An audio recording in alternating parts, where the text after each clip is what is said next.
Oke guys, assalamualaikum warahmatullahi wabarakatuh. Welcome back to our channel, Gengs Dende. Don't forget to like, comment, and subscribe this channel.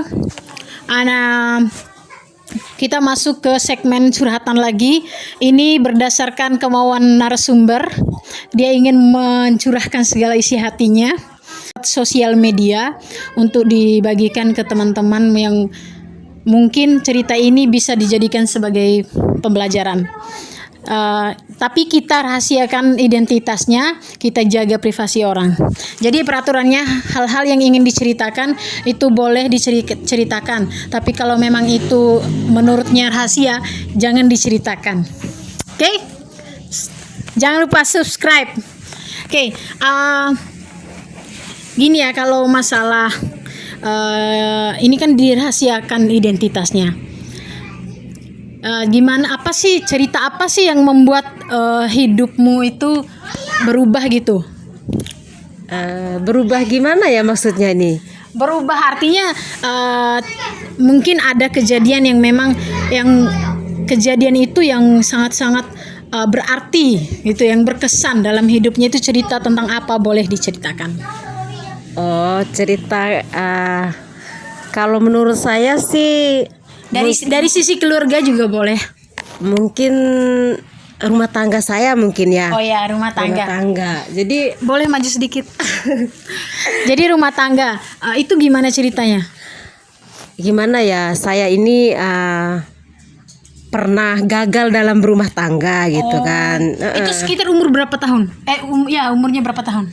Waktu itu saya nikah umur 23 mungkin ya, saya lupa juga. Iya, masih muda ya. Nah, ya mungkin. Iya, karena itu usia masih muda. Ya, terus saya nikah. Saya ketemu dengan seorang pemuda yang menurut saya ya sangat ganteng, dan ya terus terang saya suka gitu. Saat itu saya suka. Lah, awal-awalnya saya lihat pemuda itu baik, sopan, agamais gitu. Lah, ternyata pas setelah nikah, ini berarti ada proses perkenalan? Iya, proses perkenalannya nggak lama, cuman sebulan. Langsung nikah? Langsung nikah gitu. Setelah nikah, ya sifat aslinya keluar gitu. Oh iya, karena memang belum kenal, jadi cuman sebulan kan perkenalannya? Iya, sebulan. Terus di situ ya saya melalui masa-masa yang sangat menyakitkan, sangat sulit. Di situ saya berjuang menjadi istri yang baik, menjadi ibu yang baik buat anak saya. Kebetulan saya udah punya anak satu saat itu. Oh, sama si laki-laki itu. Ya, tapi terus maksud saya gini, kenapa jadi menyakitkan? Karena kan pernikahannya itu masih awal-awal, kenapa harus menyakitkan gitu? Apa karena sifatnya atau memang dia kekerasan gitu? Karena sifatnya, orangnya itu suka merintah tanpa memikirkan perasaan saya. Dia juga selingkuh gitu kan. Selingkuh juga, pencemburu gitu. Terus dia overprotective gitu. Iya, kasar. Pokoknya dia overprotective, tapi di sisi lain dia juga selingkuh. Kan aneh. Iya, selingkuh. Pernah ketahuan nggak selingkuhnya itu? Maksudnya, sering ya? Bahkan dia sengaja menampakkan kalau ini loh cewek saya gitu. Oh, bahaya. Iya. Ya seperti itu. Nah, terus pas ketahuan itu kok masih bertahan gitu? Berapa tahun rumah tangganya sama suaminya ini? Lebih kurang 2 tahun. Nah, kenapa lama sekali waktu 2 tahun? Kenapa bertahan dengan kelakuan selingkuh? Saya kan ini pegawai negeri lah, saat itu saya belum prajabatan. Saya pernah memasukkan surat cerai untuk menceraikan dia gitu. Tapi oleh pihak pengadilan agama itu tidak memperbolehkan gitu. Karena memang ASN itu dipersulit kalau nggak salah. Iya, dipersulit karena belum prajabatan juga saat itu. Oh, berarti bertahan dalam waktu 2 tahun itu. Ada KDRT juga nggak? Oh, sering. Dia sering melakukan, pokoknya dia tuh ringan tangan lah, sering mukul gitu. Sampai sempat saya bawa ke polisi juga saat itu, divisum juga. Tapi ya Ya nggak kembali jadi lagi sih, bertahan gitu, juga. bertahan lagi. Nah, setelah melewati 2 tahun itu, 2 tahun pernikahan yang disiksa lahir batin ya, tak ada dong momen-momen bahagianya. Mungkin ada sisi baiknya, ada sisi buruknya. Diceritain dong sisi baiknya. Sisi baiknya apa ya? Ya mungkin karena dia ganteng kali. Iya kan itu hanya apa ya, fisik, secara fisik. Iya. Secara perlakuan dia gimana sih baiknya? Baiknya apa? Baik sih, kadang kalau dia ajak saya jalan-jalan gitu ke pasar, dia suka tiba-tiba beliin saya baju atau apa. Ya itu saya nilai baik lah ya gitu. Iya sih, walaupun sisi kerasnya dia itu, dan saya enggak setuju kalau misalnya dia selingkuh. Apalagi bertahan dengan keadaan yang tertekan ya. Iya. Yang membuat bertahan mungkin karena anak ya.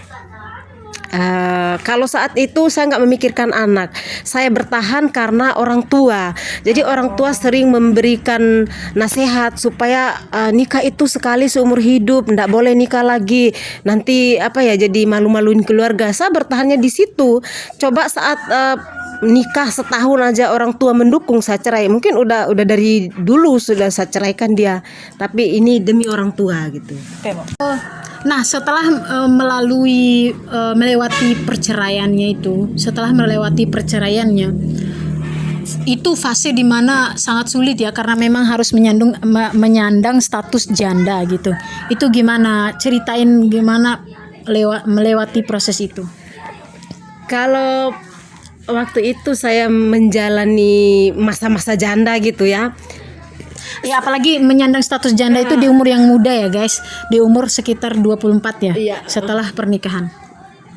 Saya justru merasa enjoy gitu. Maksudnya ini loh saya justru merasa senang dan merasa bahagia, terbebas dari laki-laki seperti itu. Jadi seperti kayak keluar dari penjara. iya gitu. Saya senang banget akhirnya saat itu saya bisa melanjutkan sekolah saya, kuliah saya maksudnya. Oh, berarti nikahnya pas kuliah? Iya, pas semester kuliah. berapa? Saat itu saya nikahnya saya kan D2 dulu gitu ya, D2 terus saya pegawai negeri.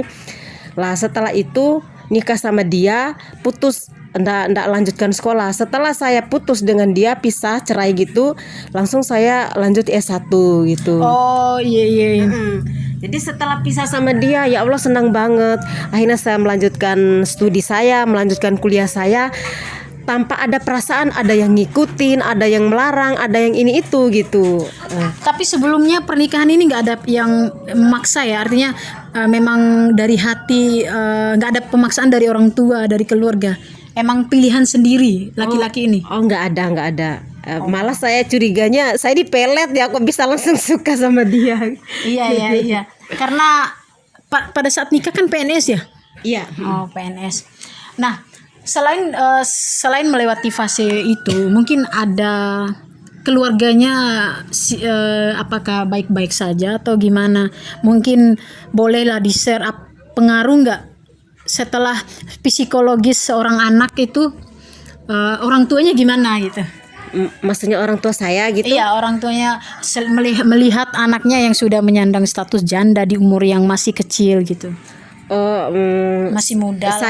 Saya merasakan sekali bagaimana orang tua saya tuh terpukul sekali dengan keadaan saya saat itu. Jadi bukan menyesal karena saya berpisah dengan dia, justru menyesalnya kenapa ya dari dulu saya harus nikahkan anak saya dengan lelaki yang tidak mereka tahu asal usulnya gitu. Jadi ya mereka menyesal aja gitu, kenapa harus tahu tentang laki-laki itu gitu. Tapi orang tuanya itu benar-benar berada di samping Mbak gitu pada saat proses pemulihan itu. Oh benar-benar berada. Kedua orang tua saya selalu mendukung saya, memberikan support gitu biar saya kuat. Kalau kamu jangan merasa kalau kamu itu janda gitu. Kamu sekarang gadis, mengenai anak kamu santai aja, kita yang urus gitu. Jadi ya saya merasa ya hidup saya lebih sempurna saat berpisah gitu. Nah, setelah kejadian itu, apa sih yang pelajaran yang dapat dipetik dari mulai awal kenalan sama cowok itu? Mungkin bisa di-share ke teman-temannya biar tahu gitu, memilih pasangan atau gimana. Oh iya, ini untuk teman-teman atau siapa aja yang mungkin lagi nyari-nyari pasangan atau nyari-nyari jodohnya ini, mohon sekali supaya dilihat betul agamanya gitu. Jadi nomor satu ya agamanya gitu. Kalau biar kalau kita agamanya mantap, itu ada yang menyetir, mengontrol perbuatan kita, nggak sampai kejadian seperti yang saya alami ini terjadi. Kalau seumpama mantan saya itu agamanya mantap kan, insya Allah nggak bakal seperti itu. Dia memikirkan perempuan, tentang keperempuanan gitu.